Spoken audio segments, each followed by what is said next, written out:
Alright, legends, welcome along to another episode of Here's Your Otter's Reviews. I'm your host, Rodney Stewart, and for some weird reason, I can't say reviews properly. I said it wrong again. Don't know what's going on. Lack of sleep is a pain in the backside. But anyway, it is the show, or the channel, where I talk about TV and movies and all that sort of good stuff as often as I can. Not as much as I would like to, but it is what it is. We do what we can do, and hopefully we can do a lot more in the incoming months. But anyway, talking about shows that you need to watch, and I'm trying my hardest to find some real gems from back in the day. Right now, like there's stuff I'm currently going through from the early 80s through the mid 90s and whatnot. There's a lot of stuff there that I remember being aired in some way, shape or form, and there's some gems. There's just so many good things from back in those days that I'm going to try and give you as much information on as I can with someone. Yes, and one of these ones here is a little forgotten gem that appeared back in, when did this first air? This had to be 1983, if memory serves. Yes, started in 1983, went through to 1984. It was called Automan, and such a random show. Now, I do remember elements from the show whenever it was first aired here in the UK. As I say, 83 to 84, we probably got it over here around about 84, 85 perhaps, was whenever I seen it here. But very, very short-lived show. It was created by Glenn A. Larson, and it starred Desi Arnaz Jr., Chuck Wagner, Heather McNair, and Robert Lanson was in there as well, along with Gerald S. O'Loughlin. Such a random show. The concept of it was great, in all fairness, but came out at the wrong time, I think. There was only 12 episodes of it. 13 episodes were made, but it was cancelled before they got the opportunity to actually show one of the episodes. So it came out at a very, very bad time, just with the style of shows that people are getting into. And yes, just it was up against some, from what I can find about it online, it was just made and put out at a time during the week, had a bad time slot and suffered for it, and the audience that it found wasn't the audience that I think the producers were really looking for. They were aiming this here towards a more mature audience, but the people that really got into it and really enjoyed it, and I can speak to this myself because having watched it recently, I can remember elements from the show from a child, and I did love it when it was on. But 12 episodes, just sort of blends into the mists of time after a while, and if you're getting bombarded with a lot of other stuff. But anyway, the concept of the show is Automan. It follows the adventures of a police officer and a computer programmer named Walter Nebeker. Desi Arnaz Jr. played him. He's created an artificial intelligent crime fighting program that generates a hologram. The hologram being Automan, played by Chuck Wagner, and he's able to leave the computer world at night time and fight crime.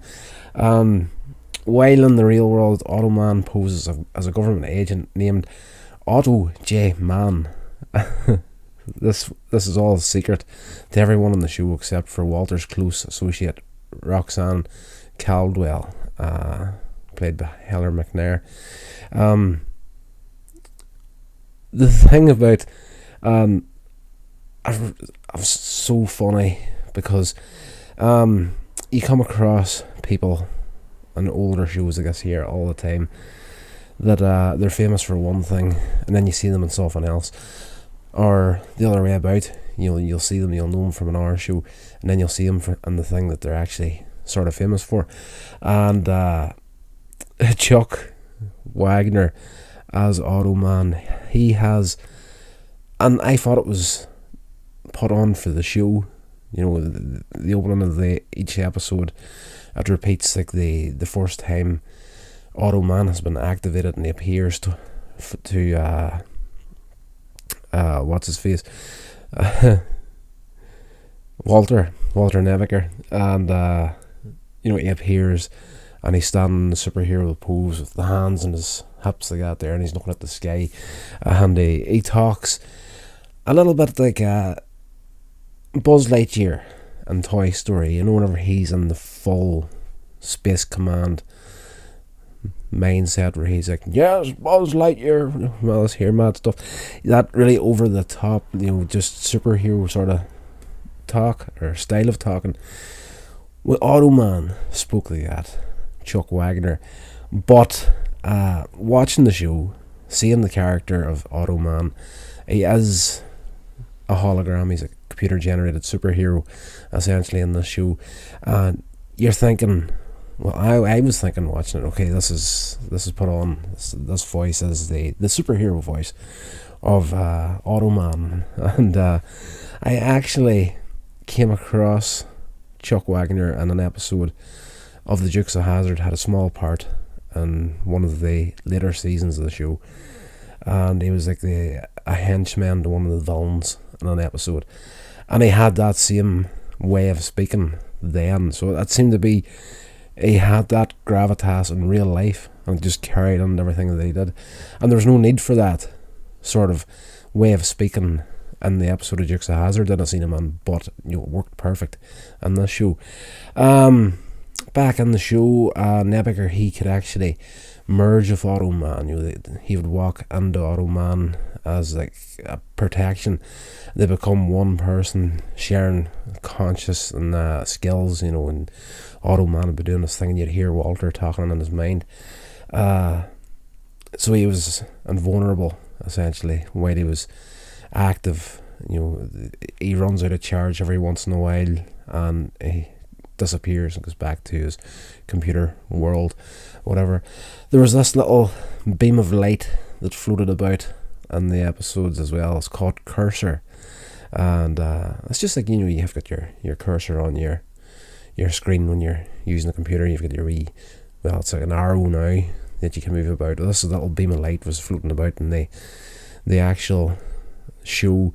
It was called cursor, and if they needed to get somewhere, cursor was the little thing that Automan would call on for help, and it would actually generate physical objects as needed, and it would almost like draw out, well, not almost, it actually just, this thing would fly across, and it would draw the outline of a car, and it would appear. It's called the auto car.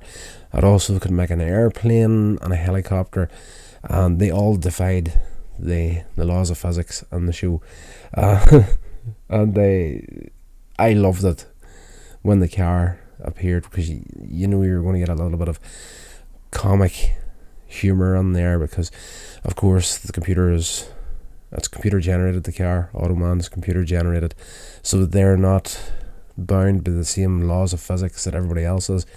And when they were driving the car, it's just there was no going from a stop to you start driving from 0 to 60 mile an hour, say, and it takes that time to accelerate to get there.